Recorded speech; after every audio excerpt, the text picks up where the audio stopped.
want to pray, so if that makes any sense. Yes. I'm thinking of 1 Kings chapter 9.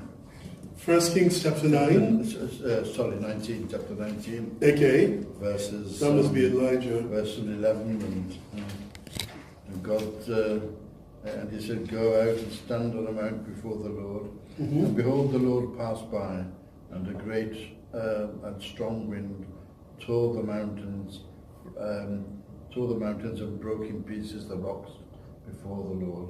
But the Lord was not in the wind. And after the wind, an earthquake, but the Lord was not in the earthquake. And after the earthquake, a fire, but the Lord was not in the fire. And after the fire, the sound of a whisper. Amen. We've got to isolate ourselves from all the noise of the world in order to hear the voice of God. And prayer is entering into dialogue with God, isn't it?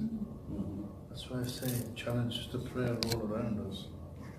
We're bombarded by these things, the earthquakes, the fire, things that make themselves felt, even when we don't want them to make themselves, even though we don't want things to impact on us to such an extent as to prevent us from hearing that low whisper.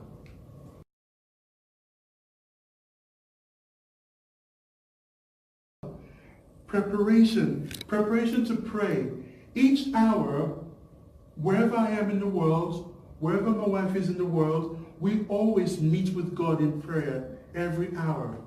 It can be for 5 minutes, it can be for 15 minutes, it can be for 3 minutes. But we make sure that every hour we are in prayer with God. And then 5 minutes at a time, we separate ourselves from the TV, from the internet, from the radio. We separate ourselves. Why?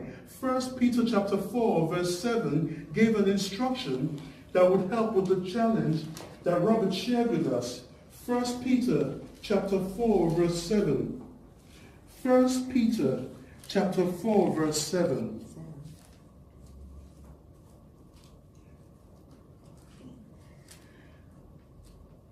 We're going to wait for everyone to open it. Robert, I see you've got it. Robert and Laura, you've got it open. Very good.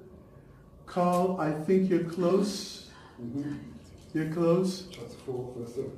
1 Peter chapter 4, verse 7. All right. Now, Robert, if you can read it, let's hear what yours says.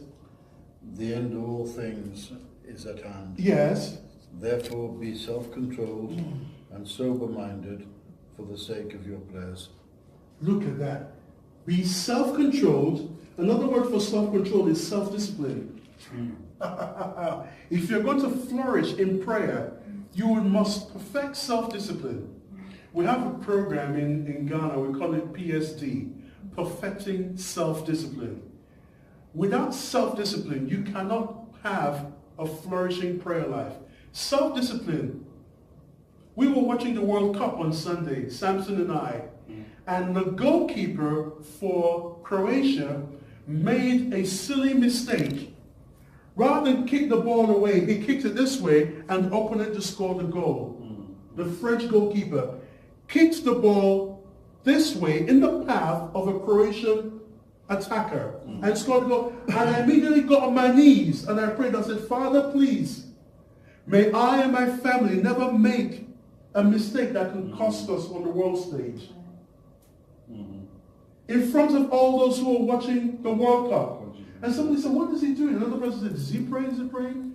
Because of my self-discipline, I can get on my knees and pray in front of people. One day the Lord said to me on bus 33, tell that woman that I, the Lord, have healed you. And then the Lord said, Samuel, get off at the bus stop right now. Get off. Press the bell and then got off. That's self-discipline.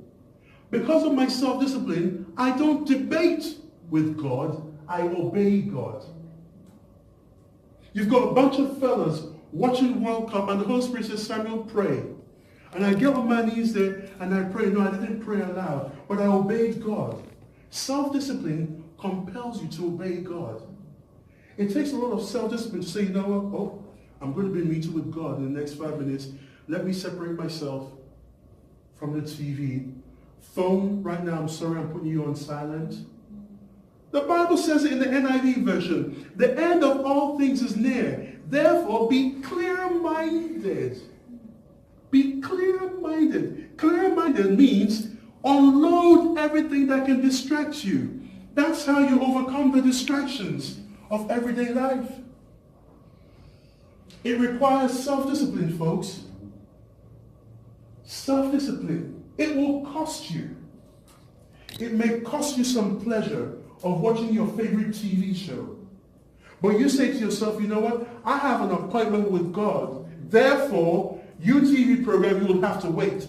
Because if I find myself in the lion's den, Coronation Street, you cannot come to my rescue. This football match cannot come to rescue me. Therefore, let me keep my appointment with him who is able to deliver me.